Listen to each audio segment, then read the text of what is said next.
Outlaw Run at Silver Dollar City is without a doubt one of the most underrated rides I have ever been on. Not only is it close to my heart, but the ride itself delivers on so many levels. So today, we will be reviewing this amazing ride in full, from station to brakes.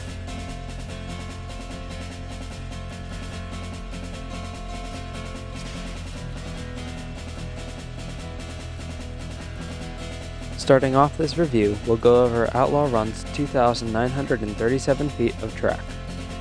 You start by pulling out of the station to and going down a small pre-drop and right turn under the exit ramp into a surprisingly fast 107-foot chain lift hill. Like all other RMC lift hills, this one is extremely loud and can even be heard all the way by a time traveler on the other side of the park. Good luck talking to your riding buddy on this lift hill. After cresting the loud and fast lift hill, you take another pre-drop and small left turn into the main 81-degree, 162-foot drop of the ride. This drop is pure insanity. Even in the front row, it provides some weak ejector, but in the back, this becomes my favorite drop on an RMC. You get yanked over the crest of it and your lap bar becomes your best friend for a few solid seconds before slamming you back down into your seat. I have heard a lot of hate for this valley at the bottom of the drop. Apparently before I rode it, there were some nasty potholes here, but I rode it right after some retracking and it was about as smooth as a wood coaster gets. A couple bumps, but nothing more than that. After the positive G heavy valley, you head into the first inversion, a 153-degree overbanked inversion. This inversion is rare and can only be found on this and Untamed at Wallaby Holland. I like to think of it as an outer bank turn that just keeps on banking. It's such a weird sensation that's hard to explain. You experience every force on this inversion, and while it's not the best inversion of the ride, it's certainly one that you must experience just for its wonkiness. You fly into a twisted airtime hill with extremely strong laterals and amazing ejector air. This hill just flings you around like a rag doll and I love it, especially with its wooded setting. Then you soar into a step up and a photo op, where you can strike your coaster enthusiast pose and never show that pic to people ever again. After this, you travel into a very strange element. It starts as a small left wave turn but ends as an airtime hill. In the front, this element has a good dose of positives and then rockets you into your restraint once you go over the top of it.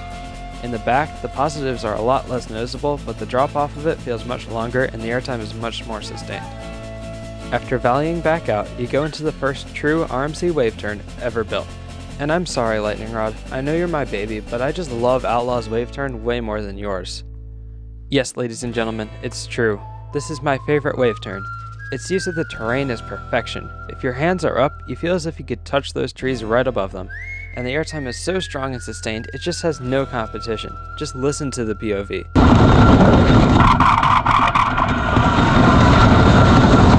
After the best wave turn out there, you start the finale. You take a small ejector hill at very fast speed and go into a small right turn. This throws you into Outlaw Run's most famous element, and its last element, a double heartline roll. This double heartline roll does not get enough credit in the roller coaster community. On the first roll, you get some solid hang time and a good hand chopper, but on the second roll, it feels like a JoJo roll. The hang time is best experienced in the front row, and it feels like it lasts for at least 3 seconds. Once again, you'll find yourself giving thanks and praise to your lap bar.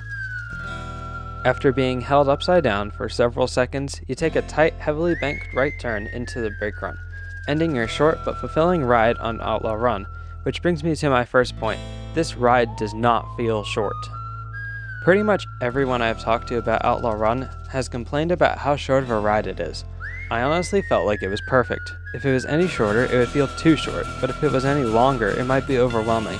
The forces on this ride are all so strong, and the track still has a bumpiness to it that could be headache-inducing after a while. One thing that is never talked about enough is the theming of Outlaw Run. All throughout its plaza, there is Western music playing mostly by the Italian legend Ennio Morricone. There's also a stagecoach outside the queue and station building, which is made to look like a stage post.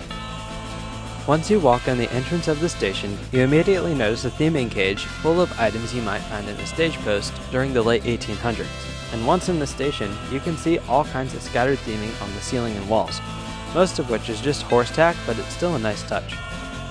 That's about it for the theming, but overall, Outlaw Run presents itself very nicely and has a solid theme that isn't difficult to figure out. The best place to sit on Outlaw Run is a tough one. Every seat is amazing, and the front and the back are almost equally exceptional, but if I had to choose one, I'd probably choose front for the unobstructed view, wind in your face, and solid forces throughout the ride, as well as the best hang time. I recommend trying both back and front though on this coaster. Overall, there isn't a thing I would change about Outlaw Run. For its final score, it absolutely gets a 10 out of 10. It exceeded my already high expectations and currently sits as my second favorite RMC and my third favorite coaster overall. I cannot give enough praise to this ride, and it amazes me that this was only RMC's second ever roller coaster. It is absolutely perfect, and you need to get out to Silver Dollar City as soon as possible to experience it. I'd say the trip out to SDC is worth it alone for Outlaw Run, but the other 3 coasters in the top 4 are also amazing and just make the trip out to Branson, Missouri more enjoyable. But those are just my thoughts on Outlaw Run, where the good guys always win. What did you think of this amazing ride? What are your thoughts on my opinions? Do you plan on riding this soon if you haven't already? Answer all that in the comments down below and have a wonderful rest of your day. Thank you for watching. Bye.